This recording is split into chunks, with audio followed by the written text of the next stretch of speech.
Hello Planeteers, it's Tumelo Ramolula here once again, and I will be giving you guys the final core talk in the Habitable Planet Workshop online course, which is going to be on sustainable development. So we have now come to the final building block of the hierarchy of models. In the past two lectures, we learned about climate change and human populations and how the two are part of the impact that the existence of humans or the introduction of humans into our model and how they have affected the entire planet, right? So we learned throughout the entire course about how the physical structure of the Earth and how the atmosphere, the biosphere, the hydrosphere, as well as the lithosphere work together to make our Earth habitable. So now that we've introduced humans as well as the concept of global climate change, with this lecture, we're going to try and figure out a solution to the two problems that we introduced in the past two lectures, which we're proposing to be sustainable development. So we're going to look at sustainable development and firstly define what sustainable development is in comparison with sustainability. And then we're also going to look at why it is important to be sustainable. Um, We've already touched on that by describing the fact that the two issues that we looked at in the past two lectures are basically showing us that we actually have to find a way to continue thriving as the human race without actually harming the environment any further, because it is the reason why we are here. It is the reason why we're able to continue providing for ourselves, and so it is important for us to be sustainable. So in the lecture, we're going to look further at that, and we're going to use the concept of the tragedy of the commons to explain exactly what it means to share common resources and why it is important to apply that when looking at how we can move forward with sustainable development. And then lastly, we're going to look at how sustainable development is being practiced or rather implemented in South Africa by looking at sustainable energy and how different projects of renewable energy are South Africa's way of contributing towards the entire world reaching sustainability. So, when we look at the introduction to sustainability science, like I said, we'd look at the difference between sustainability and sustainable development. Sustainability is a long term goal, it is a state of being sustainable, right? And sustainable development is our pathway to sustainability. So, when we're saying that we want to become sustainable, we can't just say that we are being sustainable. We actually have to get there, and the way to get there is through sustainable development. So, what exactly then is sustainability? So, the official definition of sustainable development is that it is development that meets the needs of the present without compromising the ability of future generations to meet their own needs. This is the official definition that was coined in the Brundtland Report in 1987. So, from this definition, you can see that sustainable development focuses on two concepts that arise, right? The need for development, but also the limitation that is imposed by finite resources on the planet. So, from our understanding, as we have gone to understand throughout the course, we are in need of the natural resources in order to grow and thrive as the human race. However, we cannot do so in a way that is going to compromise future generations' needs to also grow and thrive. Right. So it is important when we are continuing to develop and grow that we do it in a sustainable way that does not compromise the future generations' needs or their ability to actually meet their needs. So when we look at sustainable development, we see that it is basically made up of three pillars, which is the society, the environment, and the economy, right? So we know that we are sustainable when the environment, the economy, and society are all taken care of in whatever type of developmental project that is planned out. So through sustainable development, we can attain sustainability if we ensure that the society, the environment, and the economy are all three benefiting from whatever project that has been designed. So these three pillars were the model that we see on the right was the very first type of model that was going to illustrate sustainable development. It was stated that if any type of project um, is able to meet the needs of the society. It is also able to make sure that it doesn't harm the environment and it continues to make money for the economy. Then that's when you know that the project or whatever activity it is sustainable. So in a case where the entire planet and the way that our workings are done is meeting the needs of the society without compromising the environment, but also ensuring that there's economic growth, that's where we know that we have reached sustainability.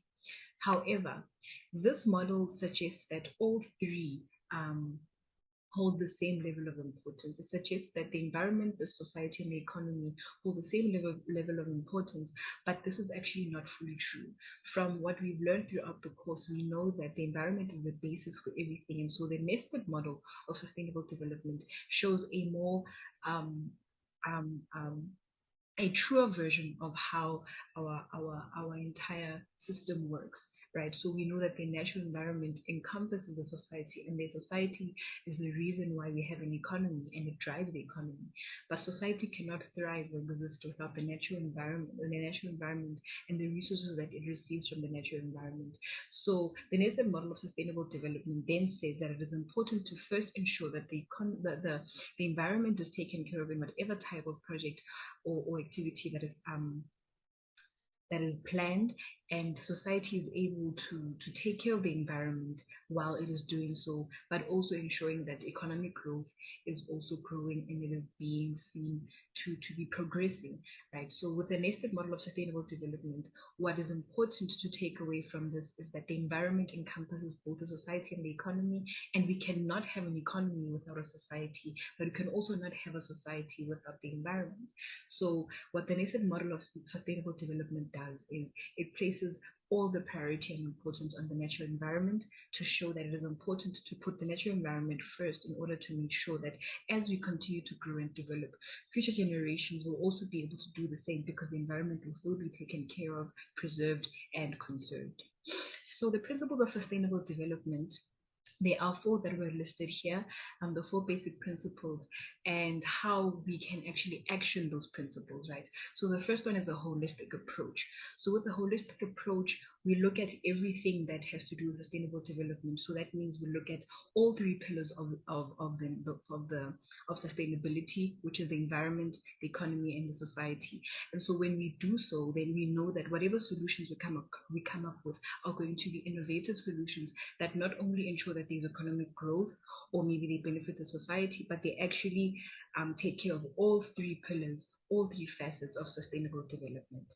So the second principle is futures thinking, which basically brings in the factor that we have to ensure that as we're growing and developing, we are thinking about future generations, right?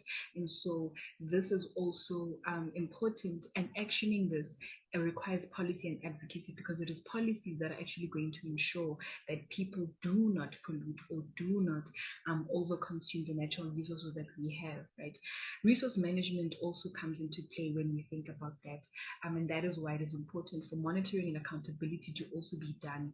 And that is how we ensure that we are managing the resources that we have properly. And lastly, the last principle is public participation.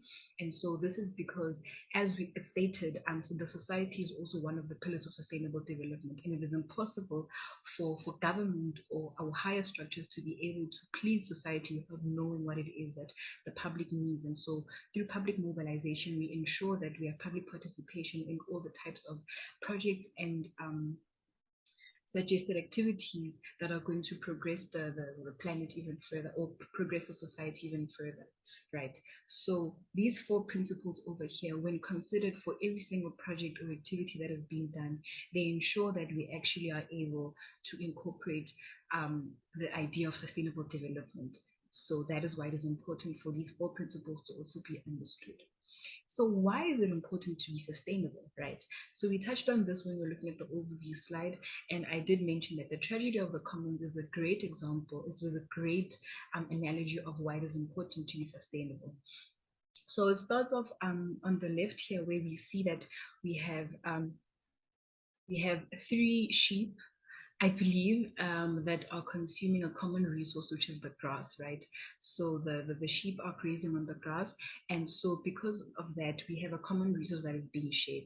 So the use of the commons below is below the carrying capacity and all users benefit. So as we can see, the grass looks green and lush, and we have only about like 3 sheep that are grazing. So now if one or more users increase the use of the commons beyond its carrying capacity, the commons becomes degraded.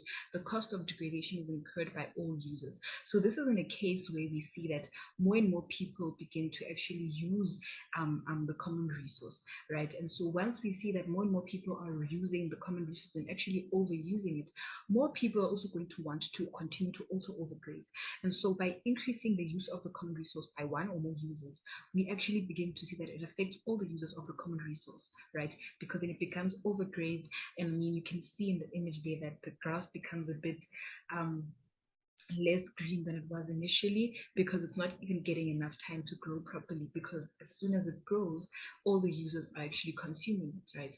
So now, unless environmental costs are accounted for and addressed in land use practices, eventually the land will be unable to support the activity. So as more and more of the grass is being used by all the users because they all want to get a bit of the common resource, then we see that the environmental cost is that we actually lose the common resource as a whole. And this then becomes a tragedy of the commons, right? So we see that it is a tragedy because we have all now lost out on the common resource that we're all using, because everyone is beginning to overuse and basically exploit the common resource. And the result of that is that the environmental cost of that is that the natural resource that we're all using fails to even continue supporting the activity, and therefore everyone loses out. So this basically shows us an analogy of basically the common resources that we have as a planet, right? This is our water, this is our clean air, this is the ozone layer also. The fact that growth of the population has become so exponential, and we are even seeing issues such as climate change arising. It's because we were not able to actually use the resources that we have sustainably. We were not able to use it in a way that was below the carrying capacity of the planet. And so because of that, we begin to see that overusing and overexploiting all the resources is going to cause degradation of the entire system, and basically the earth will then stop being habitable for us, right? So it is important that we become sustainable, because when we are sustainable, we include the environmental costs in whatever activity that we do. And we also not only look at the environmental costs, but we also look at how it is able to benefit the society, right? Because we don't want to just completely stop development, but we want to ensure that it is in a way that is providing for the society, it is allowing for economic growth, but also there are no environmental costs incurred that could potentially not even be reversible. So the tragedy of the commons shows us a classic example of why it is important for us to be sustainable. So then we come then to assessing how can we measure sustainability. We measure sustainability by looking at the ecological and the carbon footprints. I think carbon footprints have become a very common concept in many industries, and this is basically looking at how our activities, how much of our activities are actually contributing to to climate change through the release of carbon dioxide or any other greenhouse gas. So when we look at all our emissions based on our activities such as consuming electricity, transport, getting fuel, and also just the waste that is released by our activities, that's how we look at the carbon footprint. So it basically focuses purely on greenhouse gases and the emissions, and the fact that whatever activity that you're doing, it is having an impact on the planet through carbon. That is why it's called a carbon footprint. The ecological footprint gives a broader look at how our activities and how we're consuming our resources, and it compares that to how fast nature can actually absorb and produce resources. So by looking at the ecological footprint, it's going to give us a measure of how well we are using the resources, and whether the planet will actually be able to replenish those resources, because we know that our planet is a self-sustaining system. So is it able to actually reproduce the resources that the resources that we've consumed, or are we doing it too much? And so I think by looking at the ecological footprint, it's going to give us a proper understanding of whether we actually are attaining sustainability or not. So we also know of the concept of sustainable development goals, and these goals were set up by the United Nations during the Rio conference that was held back in 1993, right? So with the sustainable development goals, all the countries that have agreed to the agreement are basically saying that they're going to work towards actually meeting all those goals. There are 17 goals in total, and they're going to ensure that the goals are basically our roadmap or our pathway towards sustainability by attaining all those goals, and we know that we have actually attained sustainability. For example, the first one we have is no poverty. There's one that also pushes for climate action. We also have gender equality. So these different goals address different issues that are faced by the society, the environment, and the economy. So they address this, and they ensure that we actually have achievable targets per country that are going to allow us to actually attain sustainability. So now that we look at sustainable development in South Africa and how South Africa has contributed to the sustainable development goals, South Africa is known for the renewable energy projects that we have. A map over here is just showing us all the different types of renewable energy power plants that we have in South Africa that are across the entire country. These include solar energy, wind energy, concentrated solar thermal, as well as hydro and landfill power that is being, those are all the different types of projects that South Africa is trying to contribute to in order to attain sustainable development. This is a big project for South Africa to take on because we know that our country relies mainly on coal, which is a fossil fuel, in order to generate electricity. And that has made South Africa one of the largest emitters of carbon dioxide. And so through that activity, South Africa has contributed to climate change, right? But now that we're actually working towards investing in renewable energy, that is our way of contributing to the global goals of sustainable development. And that means that South Africa is really taking big steps and big strides towards actually attaining sustainability. So, in conclusion, we begin to understand that sustainable development enables us to actually bridge the gap between the needs of the present and the future generations. Firstly, it makes us actually aware that there will be a gap that has to be bridged between the needs of the present and the future, because when we have futures thinking and sustainability as one of the principles, then we begin to consider the needs of future generations. So it allows us to think of that while we're developing now, to make sure that all the types of developmental projects that we have, whether it's in a community, in a country, or even across the entire world, these projects are actually ensuring that they're going to be able to run until the other future generations can benefit from them, but they're also not depleting the natural environment or the natural resources that they're using in order to actually have that project. And the use of renewable energy is one of the biggest approaches to sustainable development.